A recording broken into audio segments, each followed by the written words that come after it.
கட்சியில் இணைஞ்சிருக்கிறாங்க. தேசிய நீரோட்டத்திலே பயணம் செய்ய வேண்டும் என்று விரும்பி வந்திருக்கின்றார்கள்.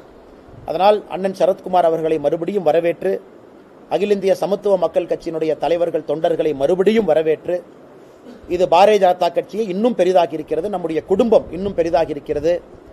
அண்ணன் சரத்குமார் அவர்கள் சொன்னது போல 2026 தமிழகத்தினுடைய பாரதிய ஜனதா கட்சியினுடைய காலம். 2024 மோடி ஐயா 400 எம்பிக்களை தாண்டி ஆட்சியில் அமர்வார். தமிழகத்திலிருந்து அதிகப்படியான பாராளுமன்ற உறுப்பினர்களை நாங்கள் அனுப்பி வைப்போம் என்பதை இந்த இணைப்பு நிகழ்வு மற்றும் ஒரு முறை உறுதி செய்திருக்கிறது. அண்ணன் சிட்டிசன்ஷிப் அமெண்ட்மெண்ட் ஆக்ட் முடிச்சிட்டீங்கன்னா கூட்டணிக்கு வரும்.